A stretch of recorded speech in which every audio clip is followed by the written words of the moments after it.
Good evening, ladies and gentlemen. Let me welcome all of you on behalf of both Justice Lokur and myself to a discussion where I hope we will be able to cover several of the interesting but also controversial aspects of the behavior of our judiciary and I suppose in particular the Supreme Court. Justice Lokur, let me start by raising with you recent allegedly controversial decisions made by the judiciary as a whole, but I suppose I'll focus primarily on the Supreme Court. To begin with, there is the decision announced in June. It's called the Teesta Setalvad decision, where the Supreme Court said, and I'm quoting, all those involved in such abusive process need to be in the dock and proceeded with in accordance with law. Thus, the court converted complainants into the accused, and within 24 hours, the police were knocking on Teesta's doors, and she was arrested. At the time, in an interview, you expressed serious reservations about this. Can you explain to this audience what were your concerns? Yeah, thank you, Karan. You know, it's like this. Teesta Setalvad was working for the victims of the riots that took place in Gujarat. From all accounts, she had no personal interest in the matter, except that she was helping out some persons who were in distress. And it's not that she was doing it, you know, in the last 1 week or 10 days or something. She's been doing it since 2002. And then to say that, you know, to use this kind of, you know, language, that she is intending to keep the pot boiling, right? And persons like her, you know, should be in the dock and so on. I thought that was very unfair. And, you know, it was a comment that was made without even giving her any opportunity of trying to explain herself, you know. I mean, I assume the Supreme Court was right in saying all this, but at least ask the person against whom you're making these kind of comments, you know, what do you have to say? Because we are going to, you know, say something about your conduct. They did not do that. And there is nothing on the record of the case to give an indication that, you know, she was wanting to keep the pot boiling and that, you know, she was indulging in all kinds of tamashas. So I thought it was very unfair on the part of the Supreme Court. And I think the follow-up was that within 24 hours, she was arrested. So in a nutshell, would you say, Justice Saab, that this was not in keeping with either the spirit of justice or the expectations one has of judges of the Supreme Court? Yeah, certainly, yes, I would say that, yeah. If I recall correctly, at the time, the phrase you used was, heaven help us if the Supreme Court intended that Teesta should be arrested. Yeah. And again, in an interview you said, the judges should hold a special sitting and issue a clarification that this is not their intention. But they didn't do it. And it was another bench of the Supreme Court 2 months later that eventually gave her bail. Were you disappointed that the judges had got her into a problem, whether they intended or not, and didn't clarify the situation? Yeah, I was disappointed, certainly. But you know, the follow-up of all this, I mean, apart from Teesta's case, is that you had this case of these tribals, right? And again, the Supreme Court said something similar against the petitioner. One of them, I think his name was Hemant Singh or something, or Hemant Kumar or something. And they imposed a fine on him. So, you know, once a precedent of this nature is set, other judges may follow it. That's the problem, right? And that is why I felt that the judges should make it clear that, listen, you know, we may have said whatever we did, but we certainly did not intend that she should be arrested. Right? I still think that it would have been, you know, gracious on the part of the judges to have at least come out and said that, listen, we never intended her arrest. You know, we passed adverse comments, Maybe we were right, maybe we were wrong, but certainly we did not intend her arrest. A thought will have occurred to the audience. Why do judges do this? Is it that they're not aware of the consequences of what they're doing? Or is it that, having done it, because they're judges, they don't care? Because normal human beings, if they've made a mistake that will put someone else in jeopardy, would immediately clarify, even apologize. But nothing of the sort happened here. Yes, there is no precedent to this kind of a situation, So that's why one of the things I said was that they should at least ask the Secretary General of the Supreme Court to issue a statement, right? Even if they don't want to come forward and say that, listen, we didn't intend this, surely the Secretary General could have issued a statement and said that, listen, the Supreme Court did not intend this. But even that didn't happen. Even that didn't happen. Let me take up a second example. And again, by coincidence, it was in June. Mohammed Zubair, Yeah. who, by the way, is one of the nominees for a Nobel Peace Prize. Whether he gets it or not, I don't know, but he's one of the nominees, and the prize will be announced tomorrow. In June, Mohammed Zubair was arrested for a tweet he issued 4 years earlier, which carried a shot from a Hindi film made in 1983 and which had been cleared by the censor board and shown repeatedly on Doordarshan. He was charged under sections 153A and 295A, which means he was accused of promoting enmity and outraging religious feelings. Now, at the time, no one in the press could understand why he was arrested. But much more importantly, your colleague, Justice Deepak Gupta, went public and said, I can't understand why the court hasn't immediately granted him bail. In your eyes, is that another instance when the judiciary should have acted and failed to act? Yeah, absolutely. I mean, Zubair's case was ridiculous. It was a tweet in 2018, right? And it's not that he said anything. He just put this picture up of a scene from a movie. Hanuman Hotel becoming Hollywood Hotel. Yeah. Sorry, no. Hollywood Hotel becoming Hanuman, the other way around. You're absolutely right, yes. Yeah. I mean, if it did not promote enmity in 2018, and the movie did not promote enmity in 1983, and you dig out something 4 years old and say that, listen, we're going to arrest this guy. I mean, surely, first of all, I don't think he should have ever been arrested, right? And the manner of arrest was under very strange and doubtful circumstances. He was called to the police station to discuss something else, some other case. And while that was being discussed or whatever was happening in the police station, some guys came and said, listen, we are going to arrest you for this. I mean, this is hardly the way in which I would expect the police to function. And knowing this, I think the Supreme Court or the trial judge, should have immediately granted bail.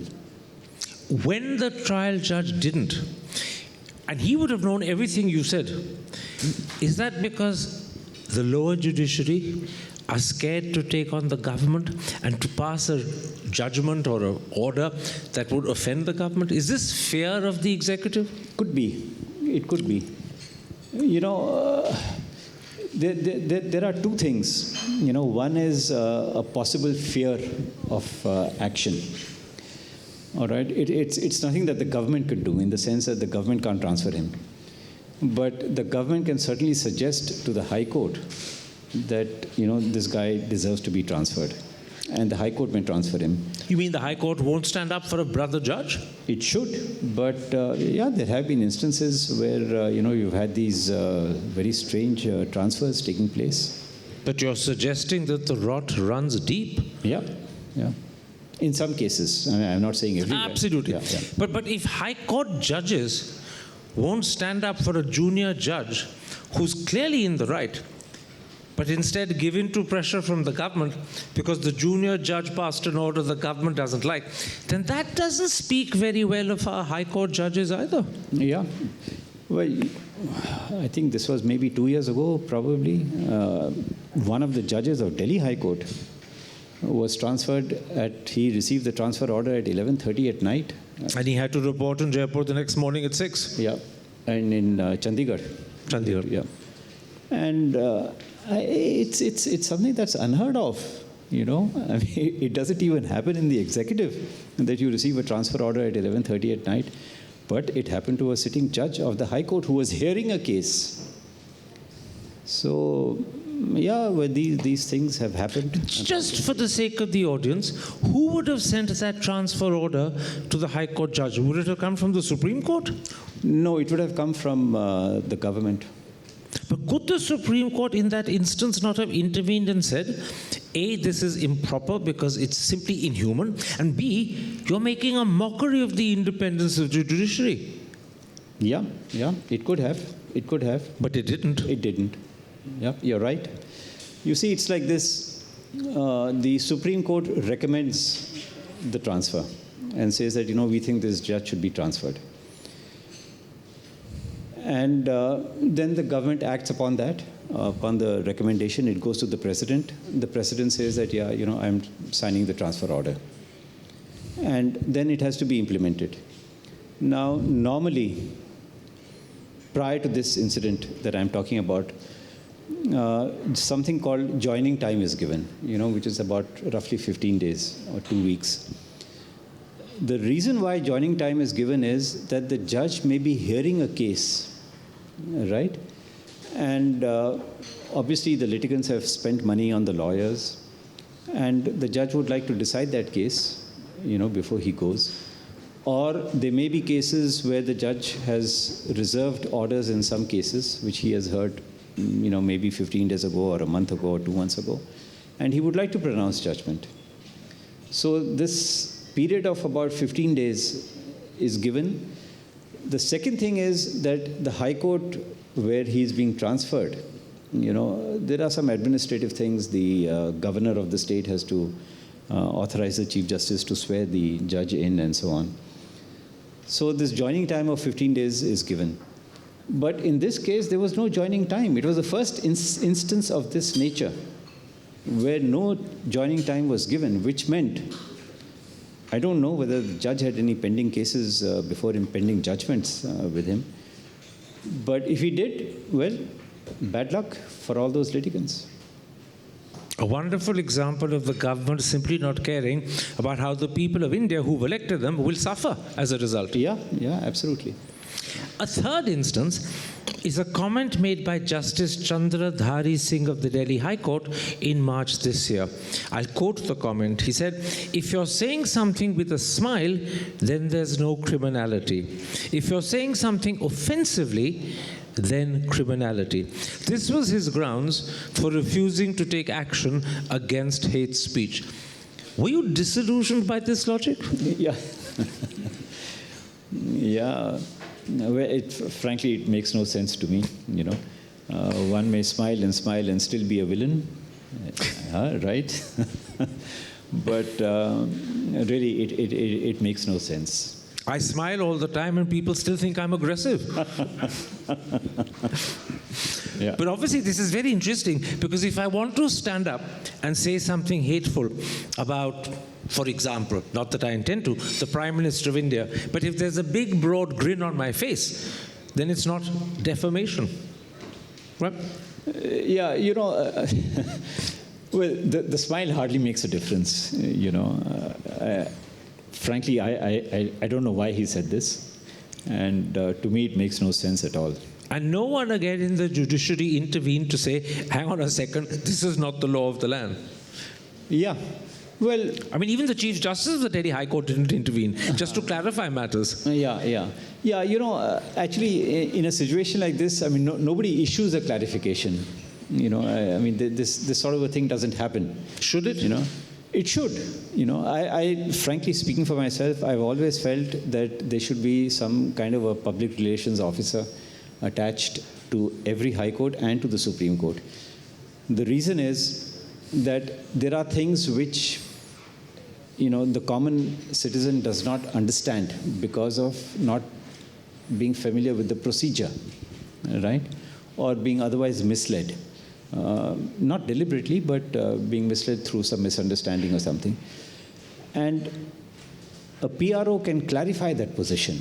Now, for example, if a judge goes on leave, okay, and suddenly somebody says, oh, he's gone on leave because he was supposed to hear a very important case, and he didn't want to hear it, so therefore he went on leave. But that may not be correct. Then the PRO can come and say that, listen, whatever the reason, he was in hospital or whatever, somebody in his family was not well. So these kind of things, need a clarification, and there should be a PRO. So this is in fact a change or a novel feature that if you were in charge, you would recommend and implement. Yeah. Now coming back to your first question about Teesta Setalvad. Now if there was a PRO, he could have clarified this. He could have clarified. Assuming that the judges concerned wanted it clarified. Yes. I mean, we're all assuming that the judges concerned didn't intend she go to jail. Yeah, that's right. There's another judgment I want to raise with you, and it's again a judgment on which you've done interviews. It's a Supreme Court judgment upholding the amendments to the Money Laundering Act. And for the sake of the audience, I'll just specify that these amendments ensure that you are not told why you are being investigated or arrested. So you remain under arrest, but you don't know why. Statements that you give the Enforcement Directorate can be used as evidence against you, even though statements normally given to the police cannot be. This is an exception again. And finally, it's practically impossible to get bail because you virtually have to prove your innocence to obtain it. At the time, you felt that this was a poorly thought through judgment. Would you explain to the audience what your concerns were? Yeah, you see, one is that the Supreme Court has said time and again, it's not, it's not a one-off thing. They've said time and again that when a person is arrested, he should be told why he is being arrested. All right?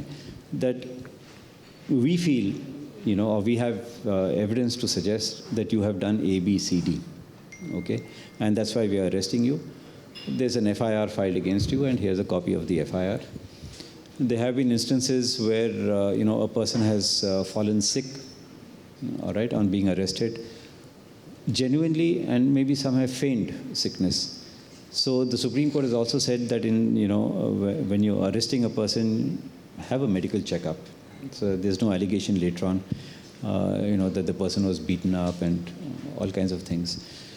So really, when the Supreme Court says that you should be told the grounds of your arrest, I don't see why in some other case, whether it's in PMLA or some other, statute, the person should not be told the grounds of arrest. Okay? That's one. The second is, about granting bail or applying for bail. Now, every person has a right. I mean, Article 21 of the Constitution is pretty clear that you have a fundamental right to personal liberty, which means that you can move around, without being bothered by anybody else. Now, if the police come and arrest you, or somebody like the Enforcement Directorate or somebody comes and arrests you, you're being deprived of your personal liberty, for which you have a fundamental right. Okay? And then to be told that, we are not going to give you bail because the law says that you first prove your innocence, how is that possible? The result would be that a person is put behind bars on, say, a trumped-up charge. Okay? How is that person, first of all, he doesn't know why he's being arrested, so he can't prove his innocence. Secondly, even if he comes to know why he's been arrested, how is he going to prove his innocence? The law is that the prosecution has to prove the guilt of the person beyond reasonable doubt. Rather than the other way around. Rather than the accused being asked to prove his innocence beyond reasonable doubt. So it's a very problematic judgment and a problematic statute. What about the fact that the Money Laundering Act amendments permit any statement you've given to an Enforcement Directorate official to be used as evidence against you? How problematic is that? Yeah, that is equally problematic. In fact, there is a judgment that was delivered some time back. I don't know in which department it was, but they said that these guys are like police officers, and therefore a statement made before them should be treated as a statement made before police officers, and therefore it cannot be used in evidence against you. That, I think, is the correct view. To say that, the Enforcement Directorate are not police officers, they have the power to arrest, right? They have the power to deprive a person of his personal liberty. And then to say that, whatever you say before them can be used in evidence against you, it hardly makes any sense. Would I be right in saying that this particular case, the money laundering amendments, is an instance where the judges concerned willingly accepted whatever the government said, rather than applying their mind skeptically and questioning the position vis-a-vis the law? Yeah, it's not, that they accepted everything that the government said. I'm sure the government must have argued, in this manner. And they have accepted the arguments of the government lawyer, whoever appeared for the government. But yeah, I think, some of these things have to be thought through, right? And unfortunately, it appears that they were not thought through. There's no point in having a judgment which runs into 300 pages, and you don't even think through the consequences of your judgment. This judgment ran into 300 plus pages. So I think the judges have to think, what is it that is going to happen? If we take a decision in this manner, and what are, first of all, the consequences, and we are going to set a precedent, and that precedent is going to be followed. Justice Lokur, I'm going to repeat your words. Some of these things should be thought through. The judges should ask themselves and think about what is going to happen if I give a judgment in this manner. Most of us would believe judges do that thinking through. Most of us would believe that is the job of a judge. It is. It's deeply worrying if a judge himself says that some of my former colleagues aren't thinking through. Yeah, well, if you read the judgment, I think it's pretty clear that they've not thought through the consequences. Can I stick my neck out and say, does that mean that they aren't good judges? No, not necessarily. You could have one terrible judgment coming from a judge. It's possible, but that should not wipe out everything that the judge has done in the past. Sounds like a Christian virtue. Forgive them. Everyone is allowed one lapse. Yeah. But, there have been a couple of judgments, which I think were not thought through. Let me raise one more instance before I broaden our discussion. There's the comment made on the 25th of August by Justice Ajay Rastogi in the Bilkis Bano case. He said, and I'm quoting him, "Merely because the act was horrific, is that sufficient to say remission is wrong?" Now, the fact of the matter is, 90% of lay people, I would say 99% of lay people, felt the remission given to the rapists and the murderers was wrong because the act was horrific. It was the horrific nature of the act that made the remission offensive. And just to remind you, Bilkis Bano was raped, 14 members of her family were killed, and her 3-year-old child had its head smashed on rocks. That's why people felt remission was wrong. This wasn't an ordinary, heinous crime. What do you make of that comment? I know that obiter dicta in court don't commit a judge to a position, but surely judges also think about the questions they ask. Yeah, you're right. But let me add that one of those 14 who was murdered was a lady who had delivered a child a day earlier, right? That child was also killed. But there's much more to what happened. It's going to spoil your dinner, I'm sorry. But they found the skeletons of, or the bodies of some of these victims. with the head chopped off. They were beheaded. Yes. And the bodies were carried and not in a ravine kind of a thing, but, downhill. The bodies were buried to give an indication that the incident did not take place here. Something may have happened somewhere else. Some bodies were not found. This 3-year-old child, her body was not found. So, it was a ghastly, ghastly incident. Which Justice Rastogi would have known about? Yeah. I went through the judgment of the Bombay High Court, which dealt with this. And it was terrible, the way the bodies were mutilated. Some of the bodies were not even found. And what was the argument given? They were not killed, right? Because if they were killed, their bodies would be there.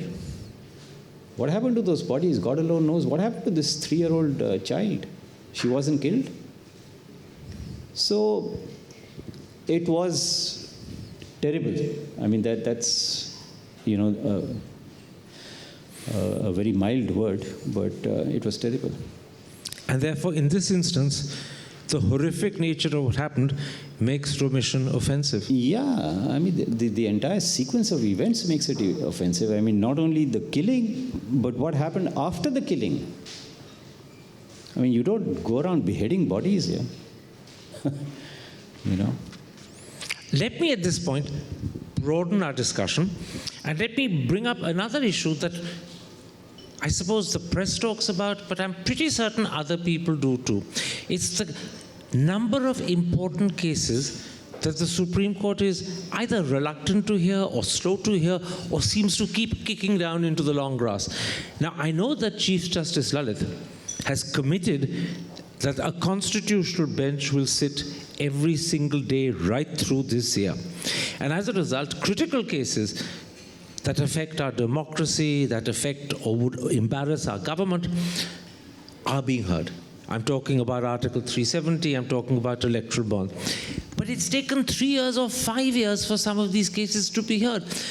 Is it right and proper that cases of this importance should be delayed for so long? No, it's not. It's not right and proper. You see, cases have to be given priority, right? And it is for the Chief Justice and for the concerned bench to prioritize the cases. You can't say, for example, that a case of bail, for example, right? I choose not to give it any priority, all right? I don't mind if it comes up after 5 years. But then the guy is going to be in jail for the next 5 years. So you have to prioritize certain cases. And cases which have an impact throughout the country, which have an impact on the interpretation of the Constitution, which have a public interest involved, they have to be heard early. There's no doubt about it.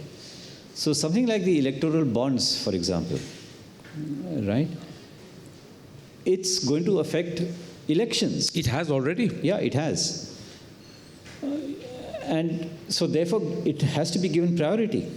Okay, free and fair elections is a part of the basic structure of our constitution, of our democracy. So it has to be given priority. There's no doubt about it. Article 370, that's a matter which concerns the interpretation of the Constitution. It has to be given priority. So why are these cases not being taken up? In the case of Article 370, the argument made by one of the judges is we can wind the clock back. They can't.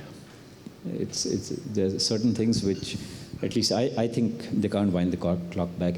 God can't turn the clock back. How can judges do it? Yeah. I think it's too late. And by the way, they're now hearing whether there's anything left in this case. Isn't it? I think this is the case. I think it comes up later on this month. Yeah. I think one of these cases, probably 370, I'm not very sure. They've said that, demonetization. Yeah, demonetization. They've said that, does anything survive? Tell me about electoral bonds, Justice. If the court, this is a huge if here, if the court, when it hears the case, were to decide that these electoral bonds are illegal or unconstitutional or whatever, what happens to the fact that we've had a series of elections where parties, and in particular the ruling party, were funded on the basis of these bonds? Nothing. You can't turn the clock back, right? You can't even give the money back to the people who have given the donation. Okay? So, well, what's happened has happened. But it means through their dilatoriness or their reluctance to hear a case on time, judges have allowed something that they've deemed to be illegal to have continued and influenced our democracy and changed our governments. And that surely is something that will hang on their heads. Yeah, I will not go, so far. I will say that the case about electoral bonds is extremely important, and it should have been given priority, and it should have been heard even before the first election on which the electoral bonds were. Way back in 2017 or 18. Yeah, whatever. Or, yeah, I think it was probably 19 or something. No, I think electoral bonds happened 2017. Yeah, maybe, whenever. It should have been heard at that time. Yeah. Then let me ask you this. Against this background, everything that we've discussed up till now, are you disappointed with the way our Supreme Court, A, defends the rights of citizens? And secondly, are you disappointed by the fact that often it doesn't stand up effectively to what the government is saying? Well, I think, the Supreme Court has gone through a bad patch over the last couple of years when it did not stand up for the rights of the people, when it did not give priority to cases for which priority should have been given. It's certainly, I have no doubt that it went through a bad patch. Why it went through that bad patch is difficult to say. Maybe the court felt that, let's not get into this arena of electoral bonds, demonetization, Article 370, whatever, which was a mistake, according to me. But yeah, I think, at least I hope, the tide will turn. 2, maybe 3 weeks ago, Justice A.P. Shah, former Chief Justice of the Madras and Delhi High Courts and a former chairman of the Law Commission, wrote a long article for The Hindu where he said that our court has gone through cyclical bad patches and good patches, tracing it right back from independence till now. And he correlated that with the fact that the court is strong when the executive is weak, particularly when it's a coalition government and it's a weak executive. But when you have a strong single-party government, as we do at the moment, the court becomes weak. Do you accept that correlation? Is there an impact of the strength of the executive on the manner in which the Supreme Court functions? Yeah, well, if you look at recent history, the answer would be yes. Go back to the emergency. All right, you had a very strong executive, you had a very strong government, and the Supreme Court caved in. But the high courts did not. The high courts issued writs of habeas corpus and they set MISA detainees free. But when it came to the crunch, the Supreme Court did not. Okay? We are witnessing that kind of a situation now. Where you have a strong executive, you have a strong government, and, the courts are reluctant to take on the government. Can I ask you an invidious question? Is it to do with the quality of judges sitting on the benches of the court? Good judges mean the court stands up and is strong. I don't know what the adjective for bad judges is, but weak judges means the court is weak. Yeah, you see, even during the emergency, some of the judges, in fact, all the judges who sat on that decision in the case of ADM Jabalpur were outstanding judges. But caved in. Except for one. Right? Now, therefore, the thing is that the judges should not cave in. Why do they? That's $1 million question. How does one strengthen the spine of judges? What's the remedy to ensure? These are people who can't be removed by the government. Yeah. Their tenure is fixed. Their retirement benefits are fixed. They've just been enhanced, I'm told. Why do they give in? I don't know. You see, because a judge of the Supreme Court has nothing to lose, right? What more can a judge of the Supreme Court expect? Well, he's got his reputation to lose when he gives in. Yeah, you're right. I mean, but in normal circumstances, there's nothing else. The judge can't become the President of India, you know. I mean, you can't hope to become the President of India. Although one did try. One did try. One did also try. And one became Vice President. Yeah, one became Vice President. So really, what is a Supreme Court judge, a sitting judge of the Supreme Court, looking for post-retirement? Something equivalent or something better? So really, you have nothing to lose.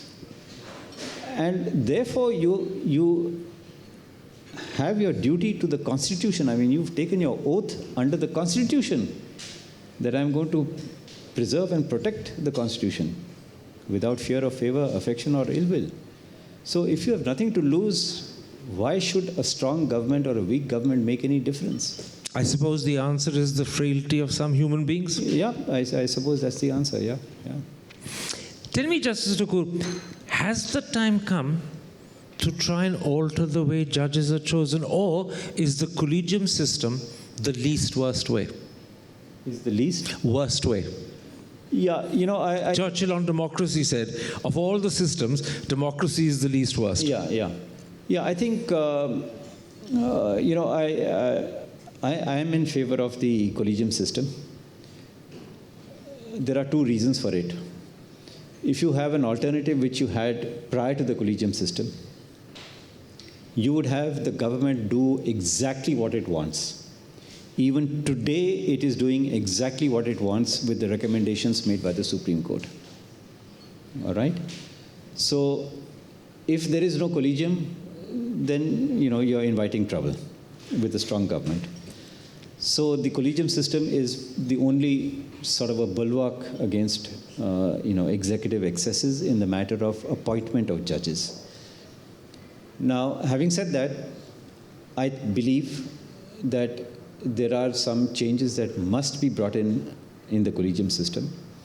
When I was in the collegium, I had suggested several changes. 5 of them were implemented, right? And I gave a list of, I think, another about 18 or 19 changes which I thought should have been brought in. I gave it to the registrar concerned to be given to the Chief Justice, because this was more or less in the last 2 weeks of my retirement. And I thought that, you know, if the Chief Justice could implement those, it would make a difference. So yes, there are many gaps in the functioning of the collegium system which need to be filled up. I can readily accept that the collegium system is a strong bulwark against what you call the excesses of the executive. But does the collegium system always lead to the best judges being chosen? The examples that come to my mind are Justice A.P. Shah and Justice Akhil Qureshi. Neither of them made it to the Supreme Court, and public opinion seems to be firmly of the belief that both should have. Yeah. Well, the Chief Justice did say a few days ago, or maybe 2 weeks ago, that the collegium system selects the best. But it does not select those who are better than the best. That's the problem. Why? There is no, you know, laid down system of, you know, selecting judges for the Supreme Court. That's one of the things which, you know, I had suggested, that you should have some kind of a criteria. In England, I have not seen the criteria, but in England they say that, well, this is the criteria that we have, right? If you fulfill that criteria, you will be appointed. So it's known to everyone? It's known to everyone. But here, I mean, we did at one point of time discuss, but we did not, you know, get down to the nitty-gritty of, you know, writing down the criteria, which I think should have been done. But there are, you know, very broad sort of guidelines One of them is that if you're appointing a person who's a judge of the High Court, that person should be 45 years of age. Okay? You could say, why 45, why not 40? That's a matter of debate. There should be a certain amount of income. Okay, but that also is flexible because the kind of fees that lawyers get in Delhi, and the fees that lawyers get in Nagaland, for example, are very different. Yeah, very different. So really, you can't have, set criteria. That's one of the problems. But that doesn't mean that you should not have any criteria at all. You still must have some criteria, and give some play in the joints. What about the length of tenure of chief justices? It seems to be on average somewhere between 1 year and 16 months, 18 months. The present incumbent will just about manage 3.5 months before he retires, I think, on the 8th of November. Is that long enough for a CJI to make any impact? Yeah, well, it's not, it's 74 days, 2.5 months. But anyway, not even 3.5. Yeah, but that's besides the point. There are problems. I'll tell you. We've had chief justices who had a tenure of more than 2 years, almost 3 years. We've had one chief justice I can recall immediately, maybe two, who've had a tenure of more than 3 years. Chandrachud, the father, had 7 or 8 years. Yeah, but that was like way back. Yeah. I'm talking about the recent past, in the last 20 years or so. But in spite of having a long tenure of 2.5 or 3+ years, they did not do anything. Why? I don't know. So what's the point of giving a person a 3-year tenure and that person doing nothing? Then you begin to wonder that why give a longer tenure to a chief justice if that person is going to do nothing at all? So this is an instance of chief justice letting down the court? Yeah, letting down the court, letting down, the justice delivery system. Let me tell you, many years ago, I'm talking about, I think about the 1920s or something, or even earlier, in the United States Supreme Court, one of the finest judges, who was also the senior most judges over there, Justice Oliver Wendell Holmes,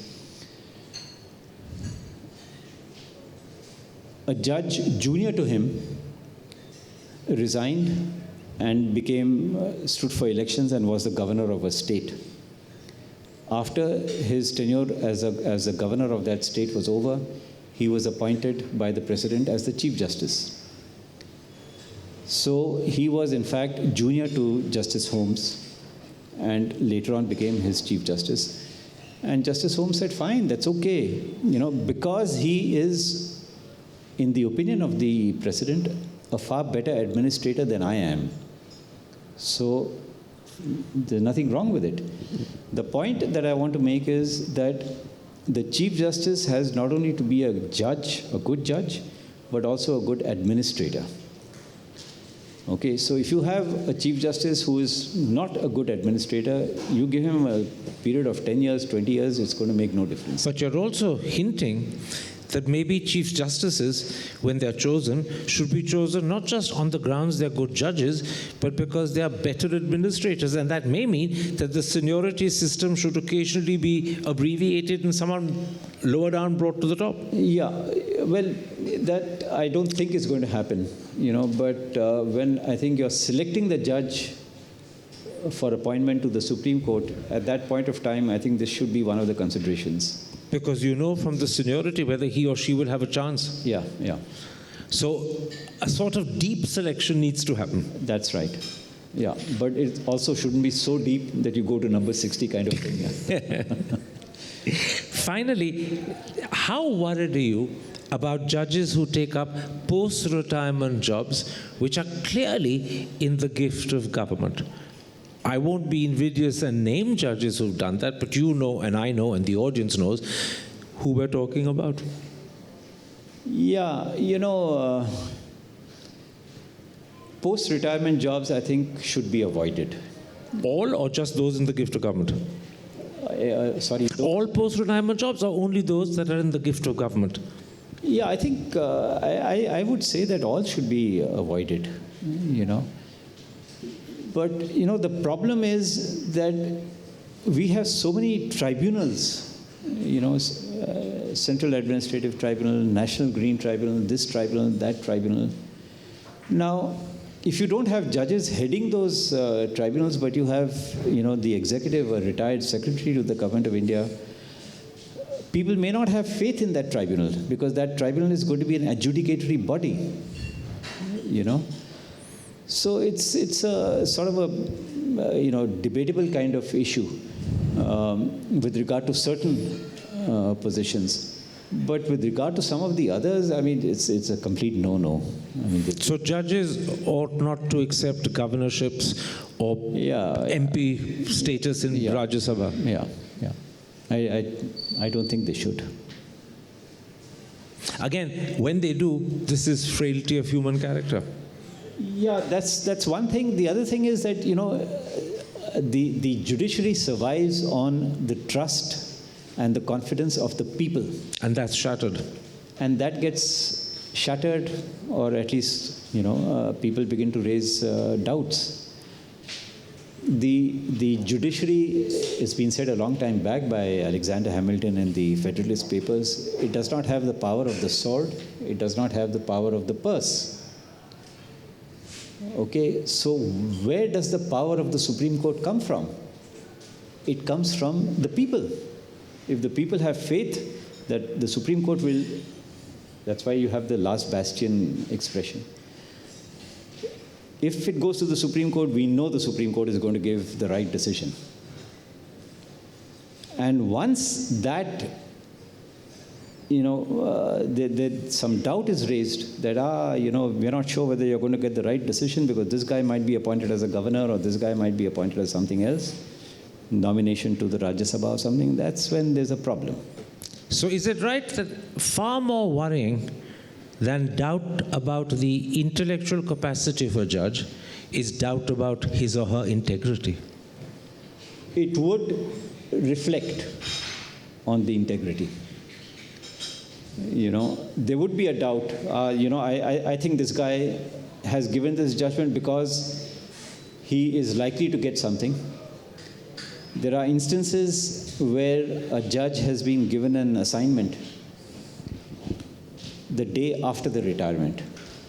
Now, the negotiation for that, or not the negotiation, but the discussion for that would have started earlier while the person was still a sitting judge.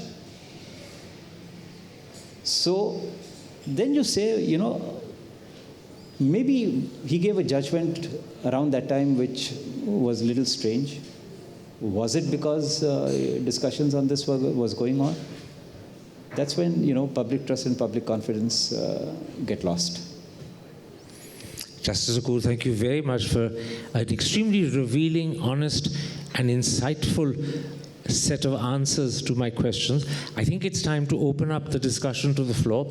If any of you have questions that you'd like to put to Justice Lokur, please raise your hand, and also your name. Yeah, my name is Kuljit Singh. You know, hearing Karan's questions and Justice Lokur's answers, and he agreed to whatever Karan was mentioning is happening in the country. And so I think the people, as you said, and I'm one of them, have lost faith in the judiciary or the highest court in the country. So where do we go from here? What remedies do the people have? Because now it's quite obvious that the executive is controlling the highest court in the land.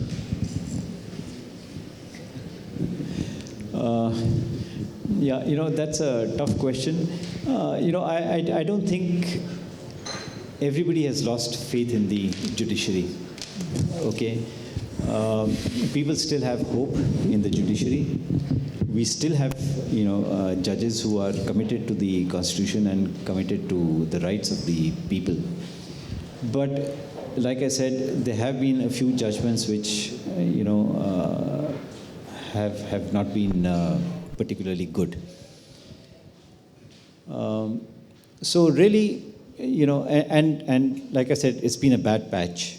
But it appears that the Supreme Court is, getting over the hump, so to speak. So, if my assessment is correct, that not everybody has lost faith in the judiciary, and if my assessment is correct that the Supreme Court is getting over the hump, I don't think you have anything to worry about. But we'll know, So we hope for the best. Yeah.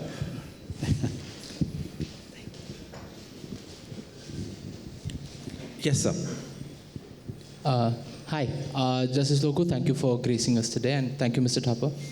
My question to you actually is a bit long-winded, so bear with me. You mentioned the Constitution several times in your discussion today, and it is believed that the Constitution is also a political project to sort of debunk the colonial thought process that the society determines the kind of politics that you will see in a country. And a constitution is an attempt to debunk it almost, that the constitution and the politics of the country will determine how the society changes or other reforms. In all your years in the judiciary, do you think that we have proven the colonial mindset wrong or right? Have we managed to reform the society, or do you still think that the problematic elements of a society still continue to influence the politics that we see today? Yeah, I think it's 50-50 in the sense that there has been a change in society, definitely, right? But there are certain things which are still continuing and which should not really be continuing. So I would say it's kind of 50-50. Since you mentioned about the Constitution, Dr. Rajendra Prasad said in his concluding speech on when the Constitution was adopted, he said, "We have given you a Constitution, and we think, of course, that it's a good Constitution, but the people who it's not a living document in that sense. The people are important. You must have people of character and people of integrity. So even if it's a bad constitution, people of character and integrity will make it work.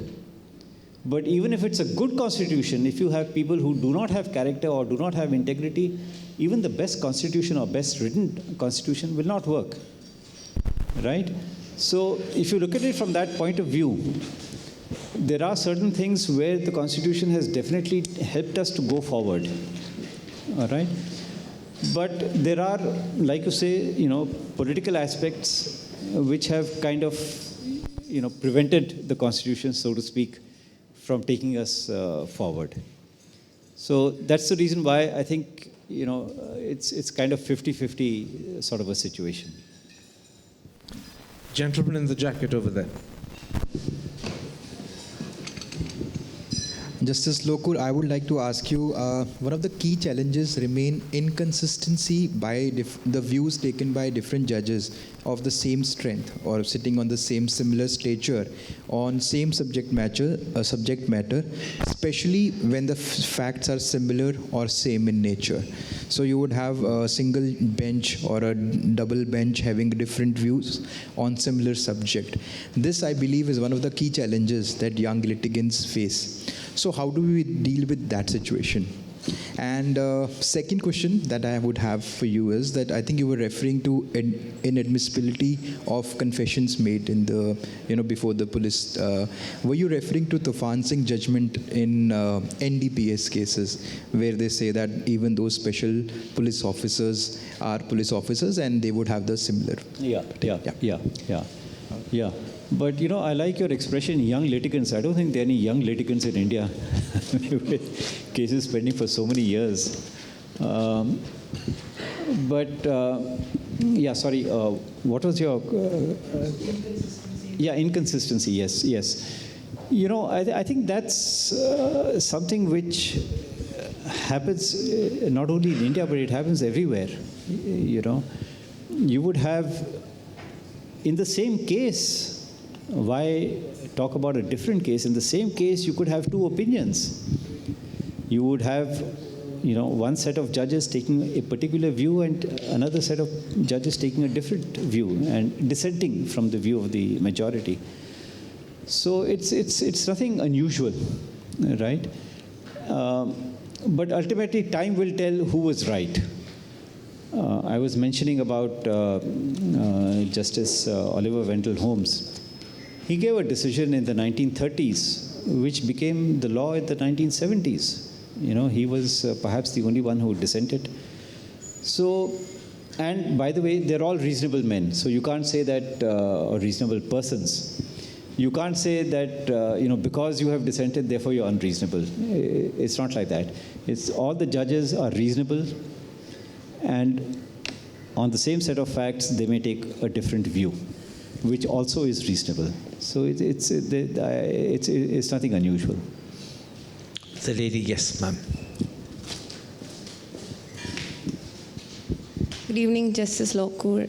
I'm guessing you know who I am, Pallavi Saluja. So I have two questions. One is CJI Lalit has written a letter, which is an unprecedented move, taking consent of the other 4 Collegium members for appointment of judges. And 2 Collegium members have taken objection to that letter by circulation. So I wanted to know your thoughts on that. And second, I'm not sure, we did an interview with Justice Indira Banerjee recently, where she speaks about a brother judge not allowing her to deliver 5 judgments. And she also goes on to mention if it was Justice Chandrachud instead of me on the bench, this wouldn't have happened. So I want to know your thoughts on these two things. Yeah, well, the circumstances in which the letter was written, I have no idea, right?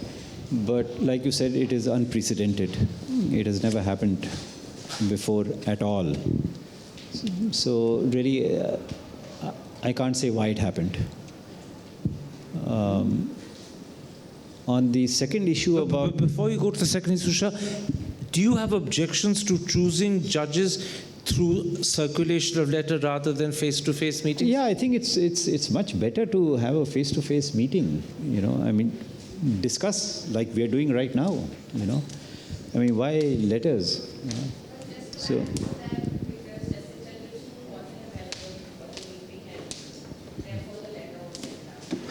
No, the bigger problem is that holidays were coming up, and by the time the holidays ended, this sitting Chief Justice would have had less than a month left, and it was deemed improper for him to decide on future judges in that interregnum period, because by then his successor would have been identified by the government. That was the real reason.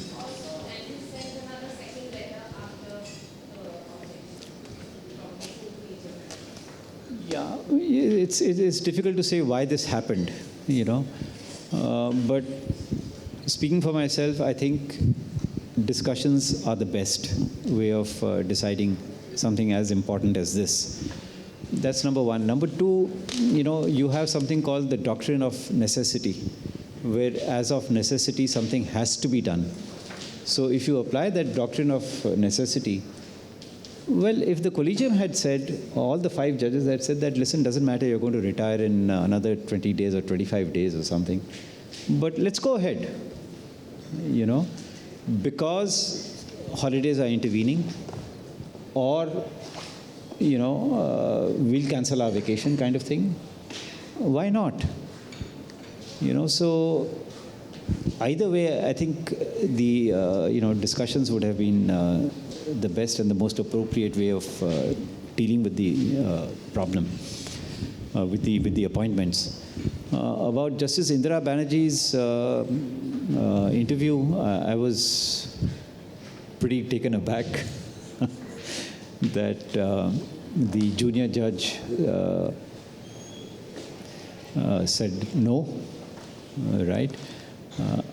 Can you just explain the background to others who may not be aware? All right. I think, Pallavi, probably you took the interview, I don't know, or somebody in your organization took the interview.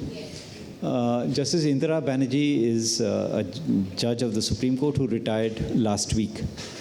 And in an interview that she gave to Bar and Bench, where Pallavi works, she said that she wanted to deliver some judgments, 5 judgments, and a judge junior to her, because she was the senior judge on the bench, did not let her deliver those judgments. Right? So she had to leave those cases behind as cases in which judgments were not delivered, and therefore they will have to be heard again by another bench and a decision taken. Just explain to me, sir, how can a junior judge stop a senior judge delivering a judgment? All she has to do is to dictate it to her secretary. Yeah, no, pronounce it in court, you know. So, couldn't she insist? Sorry? Couldn't she insist? Yeah, she could. She could. Yeah, she could. I mean, forgive me, isn't this a feeble excuse? Yeah. Yeah. According to me, the judge could have said, listen, I am delivering this judgment. Okay? It's not unprecedented. There's this case which is being talked about very frequently of Bachchan Singh, where the Supreme Court examined the constitutional validity of the death penalty. That's one, and there are several others also, where the judges delivered the judgment and the dissenting judge gave the judgment much later. Okay, so it's not as if all the judges have to sit on the same day and deliver the judgment. It's better if they do, and they should. But there are exceptions. Doctrine of necessity, for example. I'm retiring tomorrow, so I want to deliver the judgment. I don't want to carry this burden on my head. So I'm delivering the judgment. You have a different opinion. If you agree with me, fine. You can write your own opinion, or you can say, I agree. If you have a different opinion, you can deliver your judgment whenever you like. But that should not stop me from delivering my judgment. But there's a horrible corollary that emerges to my mind when I listen to your answer. I assume that the judge who stopped Justice Banerjee delivering her judgment had a dissenting judgment to give, which he hadn't written as yet. And therefore, his selfish concern with his own judgment led to stopping her and creating enormous problems for the litigants, who now have to fight the case all over again at great cost. So he's put his selfishness ahead of justice. Yeah, I don't know the circumstances. You know, I don't know the circumstances, so really it's difficult to say what happened. But either way, it's wrong. Either way, she could have delivered judgment and said, I am delivering judgment, you do what you like. And there's nothing wrong with that. Thank you very much. Do we have any other questions? Yes, ma'am. Yes, Go ahead. yes. I think here you're... No, the lady there. I'll come to you in a moment's time. The lady over there in the green.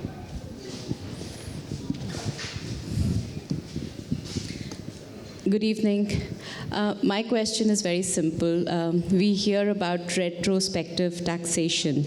Is there something like that which can be applied to demonetization or the electoral bonds? Because, you know, there has to be a way out, because unless we hold the government accountable for the funding which it's receiving, we have very little hope. What are your views on that? Yeah, I think it's too far gone. You know, I mean, there's no way that you can say that, all right, the currency that was there earlier, it may have already been shredded by now. That currency is valid. It's impossible. Okay. With regard to electoral bonds, you have massive logistical problems. You know, first of all, how are you going to identify who are the people who have given money? There is a way of doing it, but it's not so easy. And how was it spent? Was it actually spent on rallies, or was it spent on something else? It's a huge logistical problem. But the right thing to do in a situation like this, so far as the electoral bonds are concerned, demonetization, I think, it's a closed chapter. But so far as the electoral bonds are concerned, I think the thing to do is, all right, whatever has happened, it's wrong. We can't rectify it. At least as judges, we can't rectify it. If somebody else can rectify it, why not? But for the future, well, since the electoral bonds are not there, and have been held to be unconstitutional, the problem doesn't arise. Yes, sir. Hi, Justice Lokur. I'm a young lawyer running a law firm. My name is Varun Bajaj, and I run a policy think tank also. So I think your conversation was very intellectual and learning. I just wanted to understand, during this period, when we have critiqued these judgments of some of the decisions of the Supreme Court, have you felt that the Supreme Court has also taken some positive steps during this period? And I especially say so because if you see the Palma judgment, it is under review as on date, and some of the topics of 370, demonetization, and so on and so forth are policy matters, and they run into judicial activism. So there is a counter narrative over there. So do you feel during this period there has been positive steps by the Supreme Court, because you said it is the trust of the people which keeps the institution going? So coming from your side, it will give a very rounded perspective. Yeah, there have been positive developments, certainly. For example, the reaction of the Supreme Court, slightly delayed, but very proactive during COVID, right? Where they managed the supply of oxygen and so on. So yes, there have been positive developments. Review and all that, yeah, if they consider it, the fact that they are hearing it in open court is important. All right. Live streaming of hearings. So there have been positive developments. I'm not saying that everything that happened in the last couple of years was terrible. There are a couple of judgments which were not good, okay, maybe terrible. But that doesn't mean that, everything around or in the Supreme Court kind of collapsed. I'm not suggesting that at all. But you could say, couldn't you, sir, that the good judgments, if you think about them, privacy, adultery, Section 377, Sabrimala, are judgments where the government wasn't a litigant and the outcome would not have embarrassed it. The bad judgments, or the cases that weren't heard, are cases where the government was directly involved. Yeah, it could be, I don't know. I think probably you'd have to go through a whole list of judgments to come to that conclusion. But generally speaking, as the gentleman has asked, there have been some positive developments. I'm not disputing that at all. We have time for one last question, and then we'll end. And I'm afraid the lady over there put up her hand first. My apologies, sir. My apologies. Thank you. Good evening, Justice. I actually have a question that is in line with the discussion that just happened. So a couple of months back, I think, in the Delhi High Court, a plea was raised for live streaming of a proceeding related to same-sex marriages. And the plea was denied, saying that it's not a matter of national importance. So I have like a twofold question on that. One is, when digital as a medium actually provides accessibility to court proceedings and the judiciary system in general, should that be more actively adopted by the courts? Second question is, when Section 377 was struck down and it was a matter of national celebration, so why isn't a proceeding on same-sex marriages also a subject of national importance? Yeah, you see, my view is that live streaming should be encouraged, okay? It's not only in a case of same-sex marriages, but why not in every case, So I'm very much in favor of live streaming. Let me tell you, in the Supreme Court of Canada, there was a case regarding the rights of gay people. And there were a large number of persons who wanted to attend the hearing, but they could not. Okay, but anyway, the Supreme Court set up, loudspeakers outside the courtroom so that people could at least hear the arguments. But that case triggered live streaming of judgments of the Canadian Supreme Court. So now they have a channel, dedicated channel, where cases are live streamed. So it doesn't matter if the case is not of national importance. How does it matter? I mean, everybody is entitled to know what's happening in his case or what's happening in a case which is similar to the case that I have, for example. So I'm completely in favor of live streaming of all cases, particularly those of national importance. They should be live streamed. Can I add a cheeky answer to that? Same-sex marriages will be of incredible national importance the second you have a gay CJI. I can guarantee that to you. Unfortunately, you're not going to have a gay CGI in a hurry, because if I recall correctly from the newspapers, I won't name names, that's invidious, but a young, very highly thought of lawyer who was recommended by the Collegium to become a justice of the Delhi High Court was not accepted by the government because he was gay. So the fault lies with those people who rule us. If only they were gay, life would be so much easier for everyone.